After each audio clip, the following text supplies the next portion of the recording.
Hit record. Excellent. Okay. Thanks. So I started with a couple of apologies if you just joined us. One for the noisy children that I have in the house, and one for the shameless use of photos of our apprentices. And they've joined us online, so do feel free to ask questions through the chat box, and we'll pick some of them up in the Q&A afterwards.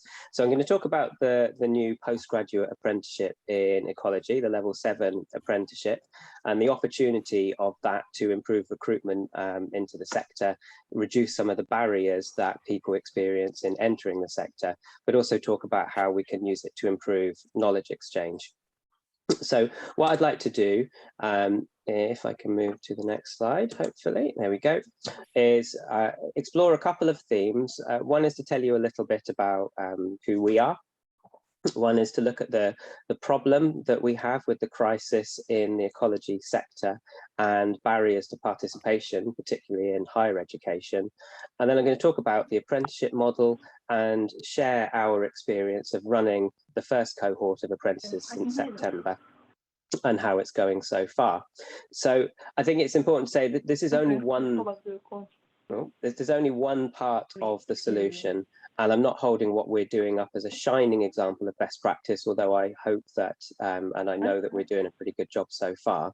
But what I really want to do is to share learning and to encourage people to think about this as a potential route in ecology. So a little bit about Eden Project Learning, because we're relatively new. I think most people will have heard of the Eden Project. It's been around for about 22 years now, and it was established in a worked out china clay pit in clay country in Cornwall, with about 80,000 tons of soils constructed from different organic waste materials and used to establish the world's largest indoor rainforest and Mediterranean biomes. And importantly for teaching ecology, we're actually also really lucky to have a rare ombrotrophic bog on site, restored wildflower meadows, fragments of ancient woodland and medieval farm systems. So it's a really, really interesting place to teach ecology. And within the Cornwall College group, we've been teaching horticulture for many, many years. And the numbers, as they had in many botany and plant science and horticulture departments in universities and colleges, were going down and down and down. And then about 8 years ago, we made the decision to stop trying to teach horticulture on some of our traditional land-based campuses and instead enter into a new partnership with the Eden Project. And Eden Project Learning was born as a way of delivering programs in a slightly different way. So starting with 7 or 8 students, we're now up to 150 students studying degrees in horticulture, plant science and garden and landscape design. And then in 2019, we introduced a master's degree in land and ecological restoration, and that was our first group of MSc students. And the experience of developing a higher education at Eden in partnership with the University of Plymouth, hence all of the different employers that I work for, and then the experience of needing to teach through different periods of lockdown and move online has given us the experience and the confidence to deliver the apprenticeship in the way that we are delivering it, and more about that in a minute. So Cornwall is a beautiful place. It's a really nice place to come down for residentials, and this is a spot that the apprentices online will recognise because it's one of my favourite places, and we made a point of visiting lots of those.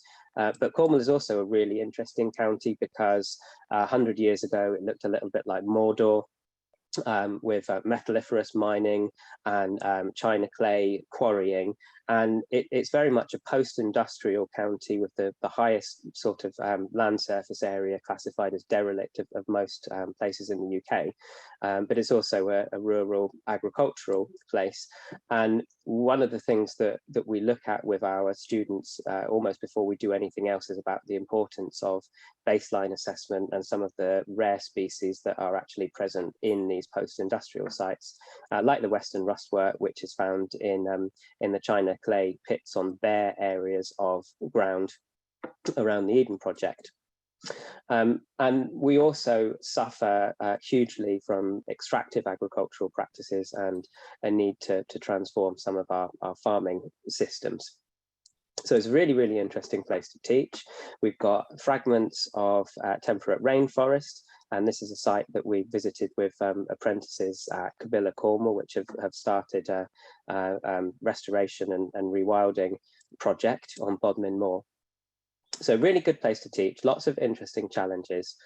Then the challenge that we face in the sector is that we have a severe shortage of trained ecologists. And I'm sure many of you will have seen Simon's statement declaring the crisis in our sector, government committees saying that our ability to oversee biodiversity policies is severely hampered by a lack of skilled and experienced ecologists.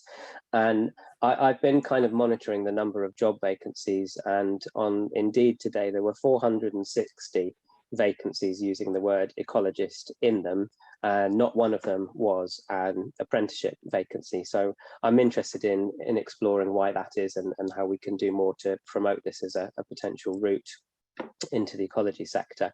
So we've got ambitious targets that we want to deliver as part of Generation Restoration as we start the UN decade on ecosystem restoration. And we've got regional and national targets around biodiversity, net gain and nature recovery. And we want as many people as possible to join and train to lead that movement. So we have to look at what the barriers are to accessing that training, to embrace some new models of delivery. And in doing so, I think we can create some really good opportunities for knowledge exchange between practitioners, students, academics. So anyone who's worked in higher education and widening participation, which is something I'm very passionate about, may be aware of these things called theory of change models, where you look at what the problems are, the barriers, and then you design some interventions to try and overcome those barriers. And then we would look at how successful we are and reevaluate the importance of different barriers and carry on into a long-term program. So what we have in the UK is a lack of skilled ecologists. We have inequality of opportunity for people to enter that sector based on their socioeconomic background, for example. I'm particularly passionate about ecological restoration, and I think we have a lack of what I would define as ecological restoration. The barriers to that are both in terms of the confidence, the well-being and the knowledge to access that training, but also the cost and the accessibility. And I put the big L on there because Debbie and I have discussed this a little bit before, but if you look at the essential criteria on those 460 ecologist job vacancies, the only one that is there in sort of almost 100% of vacancies is the ability to drive. Genuinely, I think universities should perhaps be employing their own driving instructors to help reduce that barrier if they're serious about employability. And so some of the steps that we can try and take to bring about change are involving employers in defining what they actually want from educational programs. So getting employers to define the knowledge, skills and behaviours that they want us to develop in graduates. New and more flexible delivery models, evidence-based outreach to attract more people into the sector, and inspired by a previous ASIG presentation, thinking about authentic assessment and how, if it's very, very difficult for students to afford to drive, to access field sites, to take time out of paid employment and childcare to be able to do the voluntary work and gain the experience that employers work, how can we actually design opportunities within our educational programs to meet those needs? And if we're successful in doing that, then we can fill some of our skills shortage, bridge the gaps, and I think that we will all benefit from more and better quality ecological restoration. So that's the kind of idea about some of the barriers that we face to recruiting people into the sector. And just to kind of highlight that, this is a map. It's getting a little bit old now, but this shows the participation of young people in higher education by different regions of the country. So we know that there are profound differences by socioeconomic background, and you can see, for example, in parts of the east of England, and particularly in southwest England and Cornwall, where we are, you are far less likely as an 18 or 19-year-old to apply to do any type of higher education. And bearing in mind that most of those 460 ecologist job vacancies are looking for relevant degrees, than you are in other parts of the country. And in fact, if the average is about 1 in 3 people that might be applying, then where we are at the Eden Project, then it's fewer than 20% who would be entering higher education as a young person. So we have to look at why that is, and then design programs that are going to improve equality of opportunity for people from those different backgrounds. And so I feel that an apprenticeship is a really interesting way of looking at that. It's not a new concept. Apprenticeships have been around since at least the Middle Ages, and they're very well known and well respected in many different subject areas. So I work for a college group, and I can go and have my beard trimmed and my hair cut in our salon. I can go and have a meal in our restaurant. I can take my car to our garages and have that fixed. And I can also enlist the services of our horticulturalists at Eden doing apprenticeships. So corralled by Debbie to a large part, a group of employers got together and wrote an apprenticeship in ecology, defined the knowledge, skills and behaviours, wrote the assessment plan, and then it was put on the table for providers like me to get behind and deliver. And with any apprenticeship standard, there are a couple of documents. One defines, it almost reads like the job description.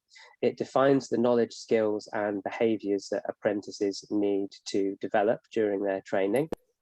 And the other programme is an assessment plan that says, how are we going to assess them to make sure they've reached these standards? And with the level 7 apprenticeship standard in ecology, it's very much as with any apprenticeship, a collaboration between the training provider and the employer to develop those knowledge, skills and behaviours. So to give you some examples, there are 18 core requirements and 8 core behaviours, and they would include things like the ability to analyse and interpret scientific data, the ability to do preliminary ecological appraisals and field work, and then behaviours would include things like taking responsibility for personal development. Then with the ecology apprenticeship, there are also 3 pathways. And each of those 3 pathways has some specialist knowledge, skills and competencies. So for example, if you're looking at going into research and you might want to be an ecological scientist, then there would be a heavier focus on statistical analysis. Whilst if you're looking at becoming a consultant ecologist, we might focus slightly more on licensing procedures for works affecting protected species and biosecurity protocols. And for a landscape ecologist, there's more of a focus on mapping and use of GIS software and being aware of emerging requirements. Is that you, Debbie? You might need to mute yourself.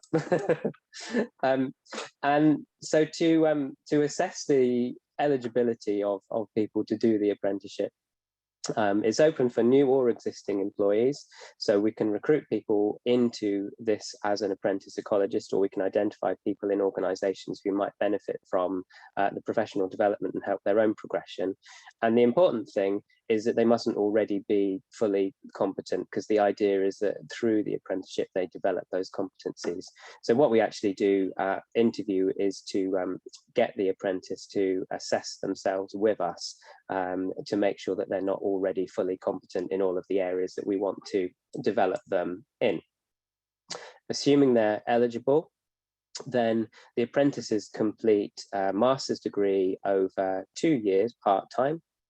And the way that we run the master's degree is with 4 residential field courses down to Cornwall. And in between those field courses, we do a Monday morning online. And all of the apprentices who started in September, I'm very proud to say that they've completed the first module already, which is around planning and implementing a restoration programme. And the idea for that module is that they are given the opportunity to evaluate best practice in project management tools and techniques, to look at international standards and best practice, and then see how they compare to UK sector practice.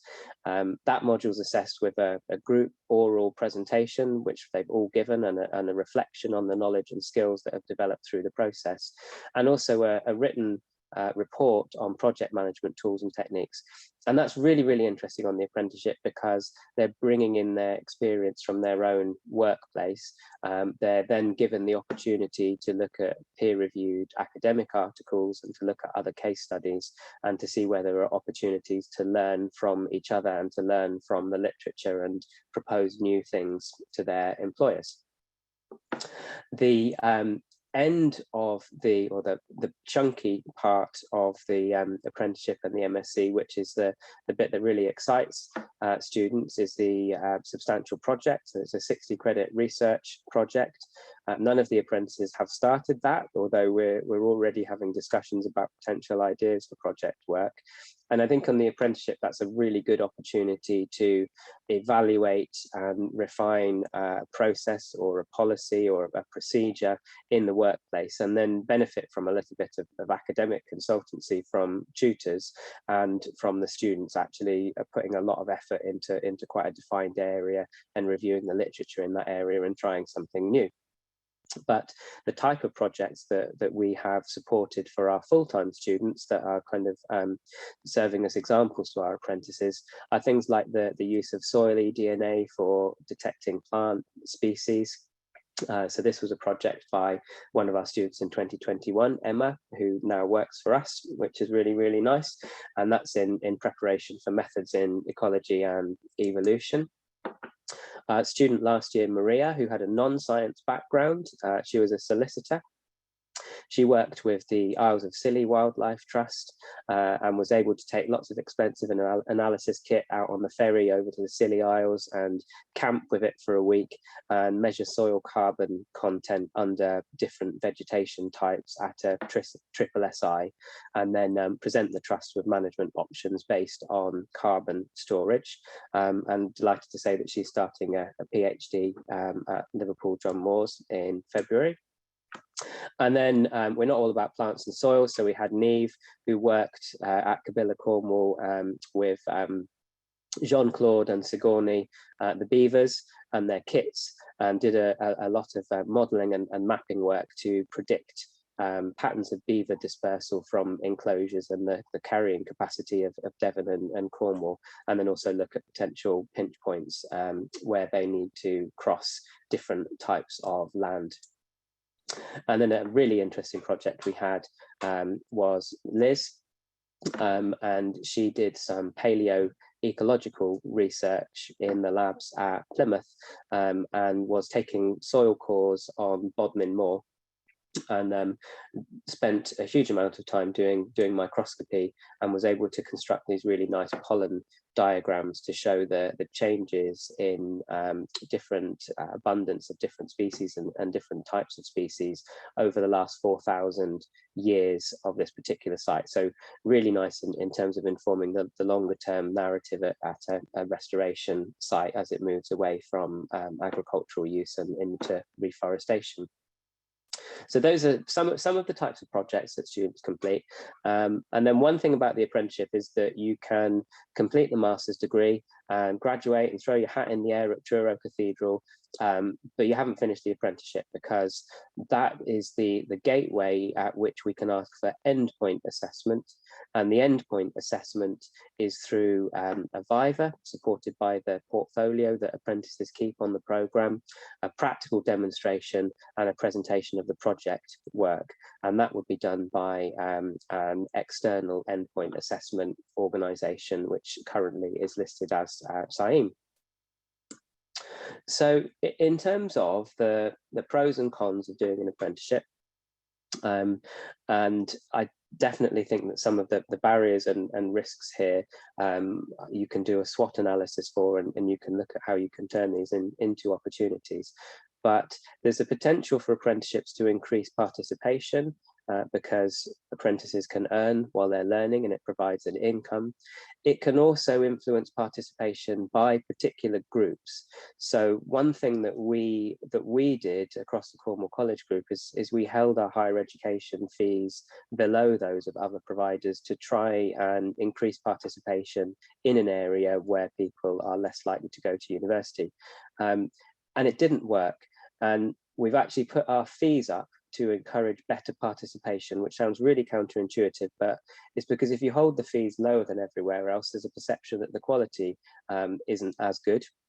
But actually, it's any amount of debt which is putting people off, right? There's not really any difference between £8,000 and £10,000, but any amount of debt is putting people off from certain groups.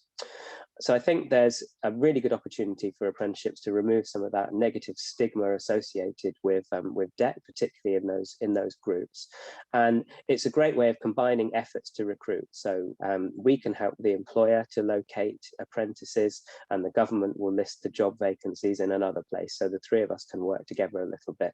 And in fact, with the current cohort of apprentices, I interviewed together with some employers, others put existing employees forward, and then I would do the interview for them afterwards. There are really good opportunities for practical skills development on an apprenticeship because the apprentices are working all of the week, apart from the time that they're with us on the residential. And that means that they can achieve professional accreditation earlier. There are really good opportunities to co-construct the programme to meet the needs of employers whilst making sure we deliver the underpinning theory that we need for the academic qualification. And particularly the work that apprentices do through the project will help the employer to review and improve their own practices and potentially generate new business. So for example, I talk about soil probably a bit too much, but with changes to legislation and new soil standards and environmental land management, there's the opportunity there for ecology apprentices to learn more about soil and go back to the employer and say, hey, should we include sections on soils in our appraisal reports where they perhaps weren't there before? There's faster career progression if you've got your foot in the door already as an apprentice, and there are really good opportunities for sharing knowledge between apprentices when they come together and compare practice. And there are benefits to apprentices as employees in terms of being able to access potentially some extra funding for training courses and professional body membership from their employer. But they're not for everyone. There's a high workload on an apprenticeship, and apprentices can comment on that. There's perhaps a risk of not having the same sort of well-rounded university experience, although this is a postgraduate programme, so many apprentices may already have had that experience at undergraduate level. There's possibly less time or freedom to learn for learning's own sake. There's certainly a lack of experience of apprenticeship career routes in schools and with employers. There's the availability and the location of vacancies, apprentices potentially moving on during the programme.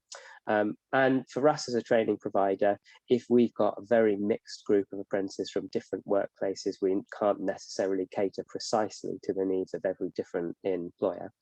And one of the reasons that there aren't many people, in fact, we're the only provider at the moment, is that there are risks for providers. So it's a university level course, but because it's an apprenticeship, it means it falls under Ofsted. So all of a sudden, you've got a whole new set of policies and procedures and risks that many universities wouldn't necessarily want to engage with. And that is what really kind of puts us in a good position, because we've got a long history of both higher education and apprenticeships. Okay, so the important part for me, the really interesting part, is the opportunity to influence and improve practice within the sector through knowledge exchange. So the types of teaching methods that we would try and use would vary between a sit-down lecture online or face-to-face, which is very much transmission of information, and there's a place for that, and students and apprentices really enjoy the opportunity to sit and learn from something if hopefully they are delivering that in an engaging way, all the way through the opportunity to co-construct the programme, so to immerse apprentices in research, to involve them in the research grants that we're putting together, and to explain the project management tools and techniques that we use to bring a successful tender or a successful research article And then through sharing the opportunity for apprentices to be involved in some of these things, we would hope that the outputs would include influencing sector practice through publishing papers for everybody to read, through going to professional bodies like SIAM and saying, should you be including this particular factor in your best practice guidelines for doing preliminary ecological appraisals? And some good sort of examples of that are we would teach through the first modules the international principles and best standards in ecological restoration, and we would share that information with apprentices, and then apprentices might go to their employer and say, how are we engaging stakeholders? Are we considering local and traditional ecological knowledge, and exactly what does that look like within a UK context? Are we using a native reference ecosystem to inform outputs when we're doing habitat creation? And then likewise, they will then be working in the workplace with experienced practitioners who are knowledgeable of the UK policy and planning framework, and they will be able to then evaluate what the two areas can learn from each other. And then they can contribute things that are completely new by doing their own research project.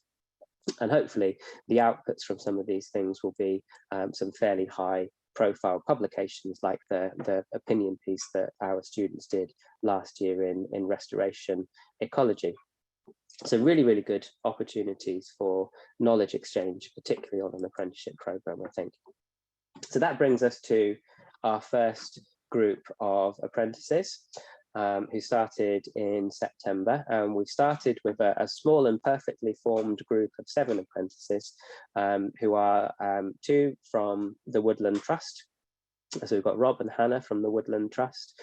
We have 2 at As If by Magic in Cumbria, which is Rachel and Danny, who I think are both online. We've got Emily with Cornwall Environmental Consultants, and I think she's online as well. With James at the Ecology Co-op in West Sussex, and we've got Sian, who is working in local authority in Lincolnshire. So really good mixture, lots that we can learn from each other. And we came down to Cornwall in September for the first residential, and there was a focus in that residential on getting to know each other, because they are their support network, on doing some study skills, explaining how to access journal articles online, how the online teaching is going to work, and getting people in the right headspace for postgraduate study.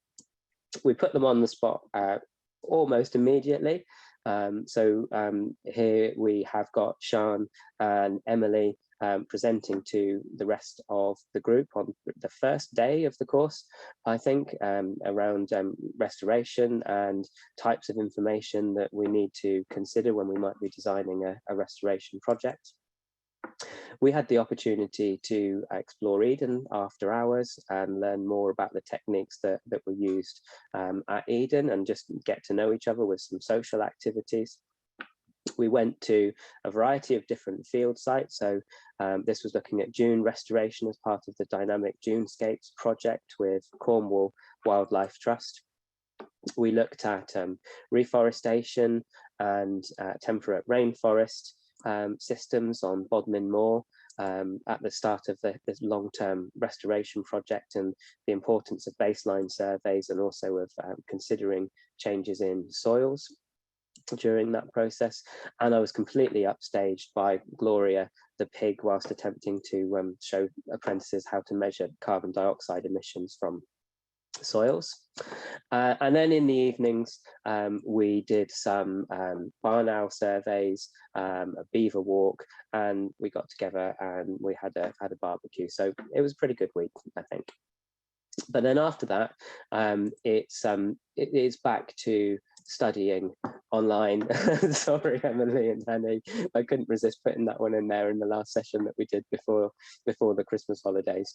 So we teach one morning online, and that is the opportunity for them to develop the knowledge and the academic ability that apprentices need to tackle the assignments. And then we're helping to develop the apprentices through the feedback that we give on the assignments that they are submitting and passing the modules so far, which is great. Luckily, this week, this is our full-time students rather than apprentices, but this is what our apprentices will be doing on the second residential or the first residential, if you are a new apprentice joining in April. And the second residential focuses on GIS survey techniques. So this is a heathland restoration site near to us at Eden that was established close to 30 years ago now by Phil Putwain at the University of Liverpool, then I think, in collaboration with the landowner Imerys. And this is the first time that we've actually been able to get the drone up, because normally we're in a cloud when we visit the site. And it's a really, really interesting case study site, because every time we go here, we talk about whether we should be managing the heathland, which was what the restoration criteria were, how successful the project has been. It's signed off as having been restored, but there hasn't been any management for many, many years. So there's quite a high proportion of rhododendron on the site that hasn't been dealt with, which is a massive issue in this part of Cornwall. So we rocked up to the site on Monday this week to find that the first time we've ever visited, they've suddenly done a whole load of management, and that's thanks to some funding from the G7 recovery fund. So when our apprentices come in April, they'll have an opportunity to compare vegetation and soils, to look at success criteria based on multiple ecosystem services rather than individual protected species or protected habitat types, but also thinking about things like rates of carbon sequestration between managed and unmanaged areas, and the sustainability of the management techniques that we need to treat the invasive non-native species. So that's where we are now, and I didn't want to talk for too long to leave some time for discussion. So if you are interested in the apprenticeship, then the Institute for Apprenticeships website has the standard and the assessment plan, not plant. And we've got some information on our Cornwall College website, and you can always email me. Debbie asked me to finish by posing a few questions, and I haven't put them on the slide, but I guess that the questions that I would have is, now that these apprentices are running, how can we best meet the needs of employers? Is this delivery model with the residential field courses and online learning a good way of doing that? And how can we encourage participation in this program and awareness of these types of programs by employers, but also by more providers? Okay, so I will stop there. Thank you very much, Debbie, and I will stop sharing. Thank you very much, Mark. Can I start off with one question? Yeah. You've talked a lot about the students and the student experience, but what about employers? I don't know if we've got any employers in the audience or any people who are thinking of trying to persuade their employers to let them be an apprentice, send them on an apprenticeship because they haven't got an MSc already.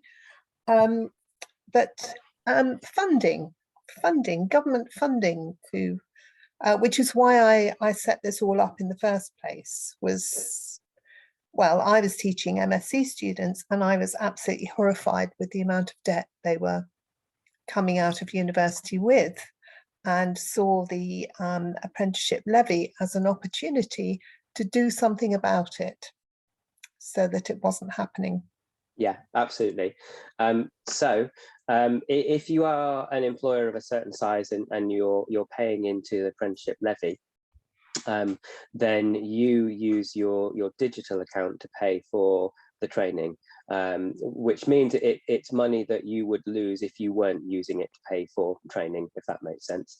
If you're a smaller employer and you're not paying the levy, then actually that levy pot of money is available for you to access, because the larger employers are not currently spending it all. So there are no training costs to the apprentice whatsoever, whereas the full-time course fees for a master's degree, might be between £8,000 and £11,000. So that's a significant opportunity for apprentices there. And for the employer, the costs to the employer are to recruit the apprentice, and then the apprentice will be required to do 20% off the job training. And the way that we do that is through the residentials and the timing of the residentials, also to try and suit the needs of employers, so that apprentices are freer for survey work in the summer, and the online tuition and the work that the students do on their coursework and their research projects. So employers can theoretically pay a lower salary to apprentices. There's a lower apprenticeship minimum wage, but my experience of working with employers this year is that is not generally the case. They would expect to recruit a graduate on a graduate salary, but you may well then have opportunities for increases in pay and progression as they travel through the apprenticeship. We've got Mark Hampton here from As If by Magic, but he's actually driving at the moment, so it might not be very easy for him to participate as an employer. And then I see that Emily's put an answer to a question in there as well. So 20% training with a minimum working with the 30 hours and the assignments on top of that.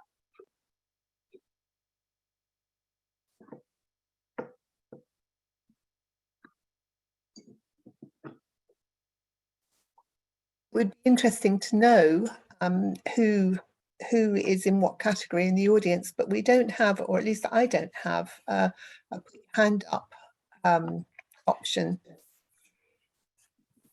on this. Do I have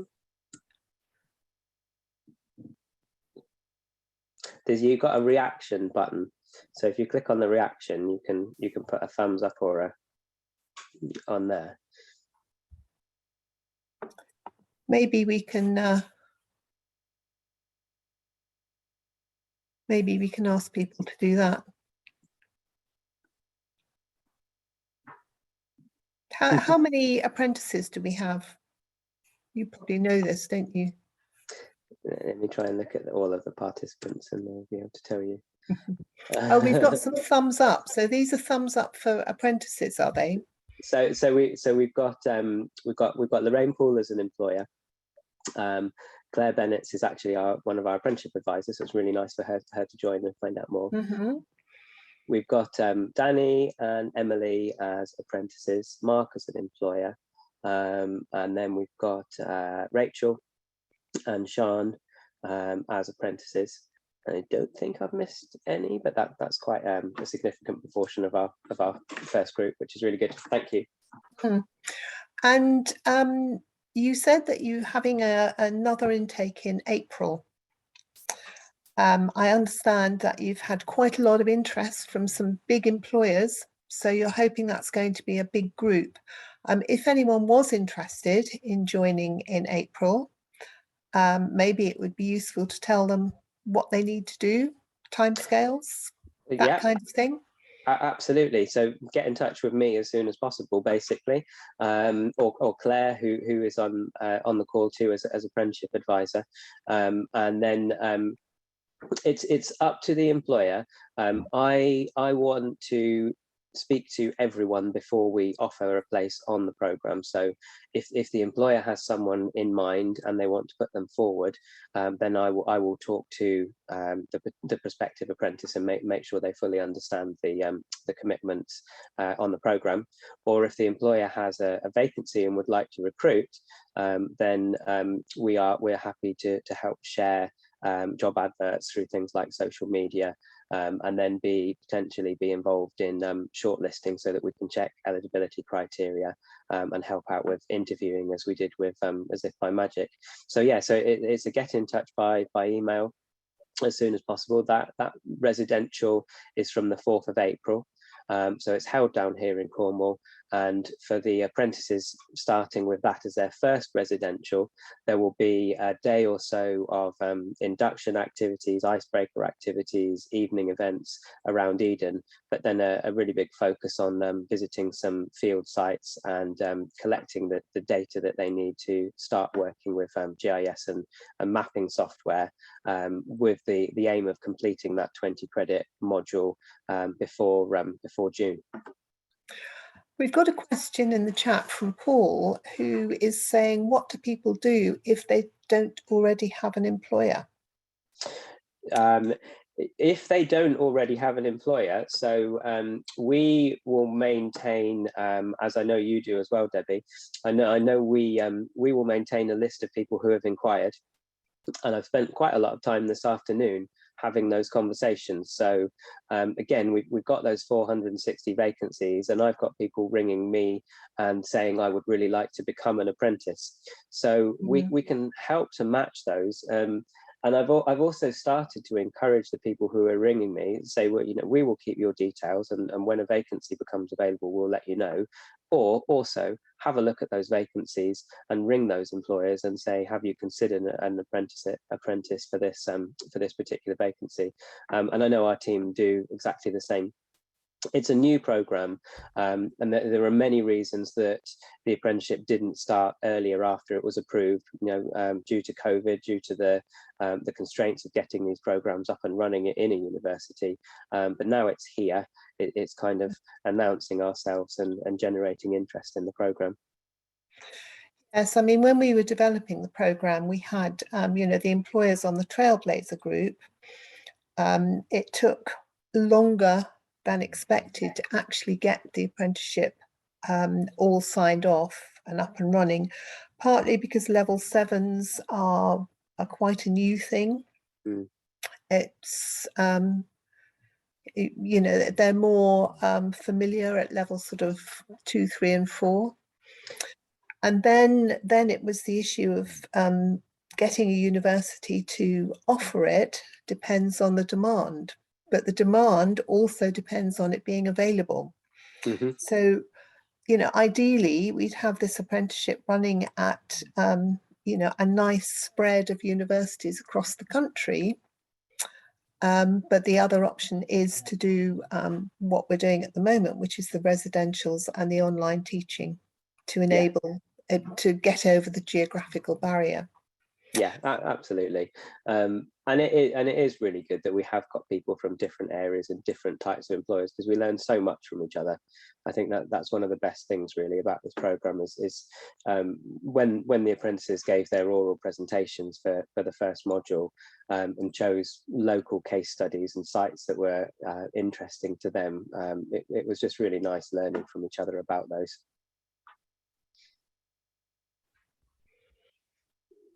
We've got some comments in the chat from 2 people who've done their MSCs and saying that they would have preferred to do it like this because of the practical. I mean, I think it's much better to be learning on the job and building up your skills by learning as well, rather than doing an MSc all at once. But it's 6:45. Any more questions? Would any of the apprentices like to go live and tell us how they're finding it? How are you finding your employers are relating to what you're doing as an apprenticeship? How does it work, what you're doing in your job and what you're learning? I think Natasha's going to say something.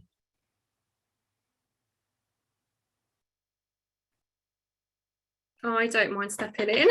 Hey. Natasha's unmuted herself. I think. I've just let her in, but yeah, Emily. Oh, okay. Emily, be good. Yes. So from the point of view of linking it into my employer and the work that I've been doing, it's been really positive for me. So we have a little conversation after we've had the lectures on a Monday about what we've been discussing and what we've been talking about. And from there, it's allowed my employer to look at what projects are going on. So I'm with the consulting arm of the Cornwall Wildlife Trust. So they have quite a variation of projects that we get involved with. And it's given me a really good opportunity then to get some really good practical experience. And it's this lovely kind of symbiotic relationship where everybody's gaining from what we're doing. Sorry, I've got the dog disturbing. Yeah. And child, it's behind you. It's behind you. Sorry. I've had the dog yawning, snoring, and yeah. Oh, I thought that was you, Debbie.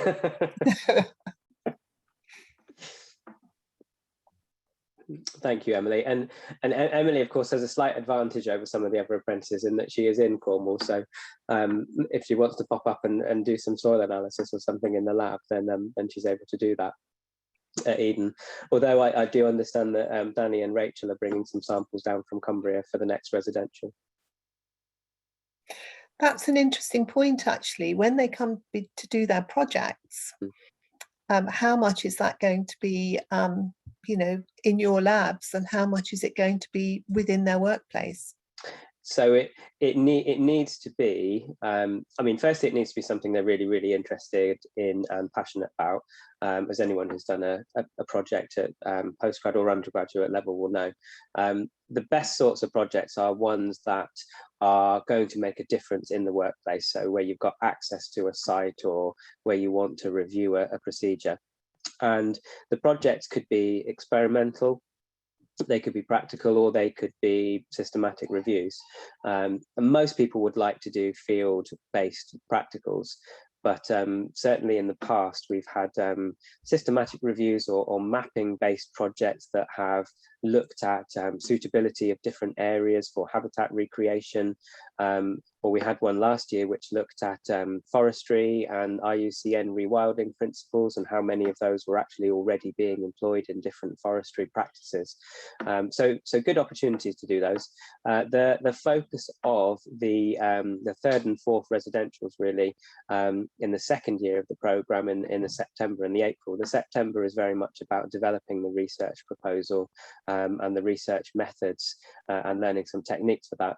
And then the next residential does give the opportunity for apprentices to do some analysis down in our labs if they want to. And you know, for certain things we're happy for people to pop up and use the facilities. And actually we have 8 campuses across southwest England, so if someone is a little bit closer to Plymouth or down in Falmouth, then we've got other facilities that apprentices can use. But it can't be as intensive in the lab as our full-time students, because they have a day job to do, and it has to meet the needs of employers to be really valuable in my mind.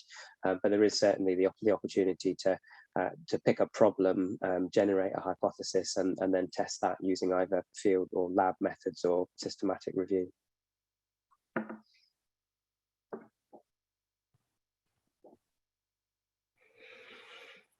We've got 5 minutes for more questions. I'm just going to have to keep asking them. We will finish dead on 7. The 3 different pathways. How does that work in practice? So I think we had to provide those 3 different options because you know it makes a you know, it's the what is an ecologist question. Yeah, and it's a really interesting one, because I actually think we probably need some more pathways.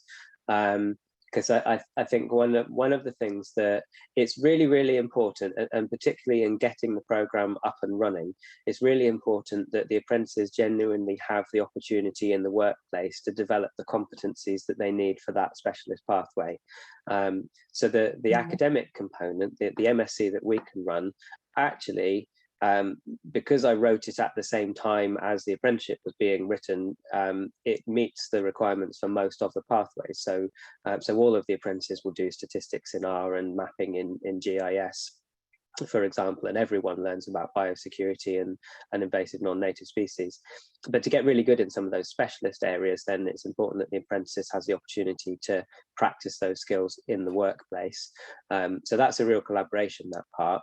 I think one thing that has happened right since we started to recruit, but also more recently, is people who would really like to become apprentices and who are employed, but the job role just isn't quite right for the apprenticeship standard. I'm thinking of roles like plant health inspectors, for example, or people who are working in policy-based roles and need to have a good understanding of ecology, but don't necessarily have the opportunities in the day job to develop the practical and survey skills that the standard requires. So I think it's really good that there are 3 pathways. It's definitely, we can do the core, and we can do the breadth on the academic programme, but for the depth in some of the specialist areas, it's important that apprentices practice that in the workplace. And yeah, perhaps we need to add a couple of pathways. Very difficult change. Yeah, hopefully that's answered Paul's question about whether the pathways are locked. Lorraine is commenting about policy. Yeah. Yeah, I mean, the mechanism for adding more pathways would be very, very difficult. I don't think it's practical from my time working with the Institute of Apprenticeships to get this signed off. There was also a lot of discussion about whether environmental management should be included, but there is an environmental management level 6 apprenticeship that's being run, and it's crossovers between them are so they're quite twitchy about adding, but I'm quite sure that policy comes into the apprenticeship, the teaching that you're doing. Oh yeah, it definitely does. Yeah. So okay, time for one more question if anyone's got one.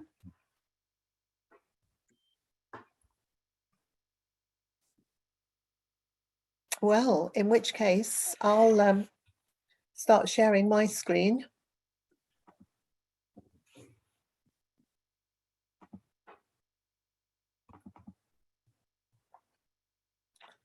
Can you all see my screen? Always slightly worrying on Zoom. Yep. When you're not used to it. So just quickly to announce the next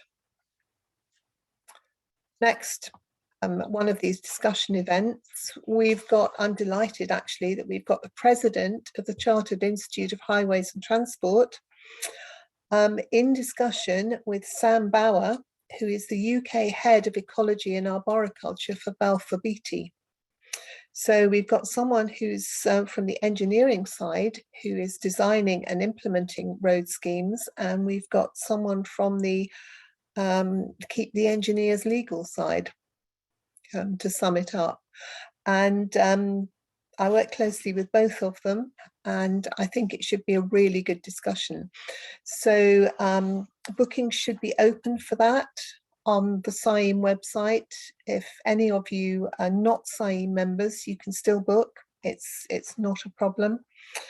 And if you are a SIEM member, then please do sign up to the ASIG with the options. We do produce a newsletter kind of once a term. The January newsletter should be coming out next week, and that gives a roundup of previous discussions that we've had, various bits of news that are of interest to people in the sort of the vague academic sphere.